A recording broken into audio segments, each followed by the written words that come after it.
Bonjour à tous. Dans cette vidéo, nous allons vous présenter un exercice de Terminal S sur l'arithmétique assorti de son corrigé.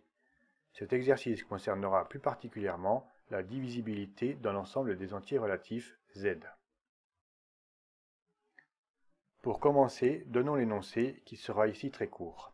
Dans la première question, le but est de déterminer les couples d'entiers naturels x et y, vérifiant l'équation 4x2 moins y2 égale 12. Dans la deuxième question, on ne cherche plus les solutions dans l'ensemble des entiers naturels n, mais dans celui des entiers relatifs z.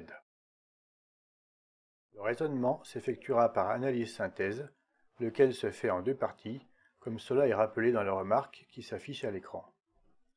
Dans l'analyse, on commence par supposer que des solutions existent, puis à faire l'inventaire des propriétés qu'elles doivent vérifier compte tenu des contraintes imposées par le problème. On déduit ainsi les solutions possibles. Dans la synthèse, on s'assure que les solutions conviennent effectivement, car la phase d'analyse ne faisait que supposer l'existence de ces solutions et consistait à en faire le portrait. Cela revient à reporter là où les solutions trouvées dans le problème initial et à s'assurer qu'elles conviennent. On commence par réécrire l'équation à l'aide de l'identité remarquable a2-b2 égale a-b facteur de a plus b, soit ici 4x2 moins y2 égale 2x moins y facteur de 2x plus y. Cette simplification d'écriture étant faite, on commence la phase d'analyse. On suppose l'existence d'un couple xy d'entiers naturels, vérifiant l'équation précédemment écrite, puis on déduit de cette équation un ensemble de propriétés vérifiées par ce couple.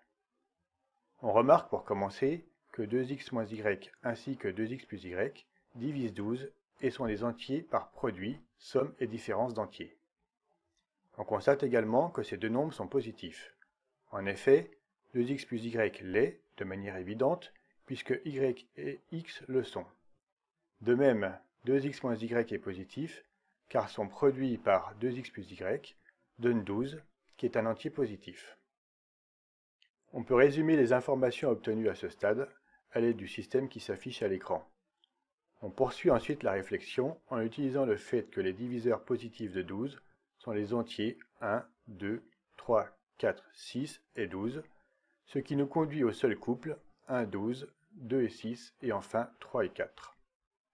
Rien ne dit à ce stade que ces trois couples répondent effectivement au problème posé, et d'ailleurs on va voir dans un instant que ce n'est pas le cas.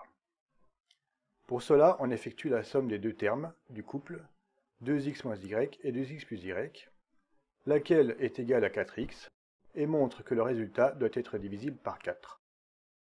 Bien sûr, on pourrait passer à côté de cette nouvelle information, et auquel cas, il faudrait vérifier dans la phase de synthèse, pour chacun de ces trois couples, qu'ils sont effectivement solutions du problème. On verrait alors, comme on va l'établir maintenant, que seul l'un d'entre eux convient.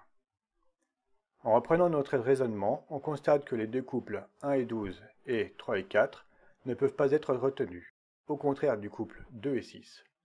Les calculs, simples, sont indiqués ici.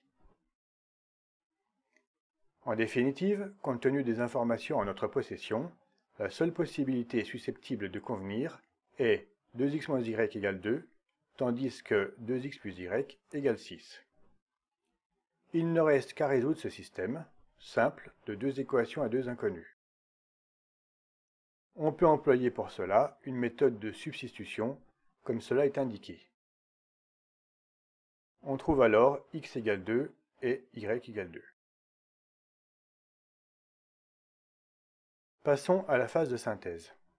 Cela consiste ici à vérifier que le couple 2, 2 satisfait l'équation 4x2 moins y2 égale 12.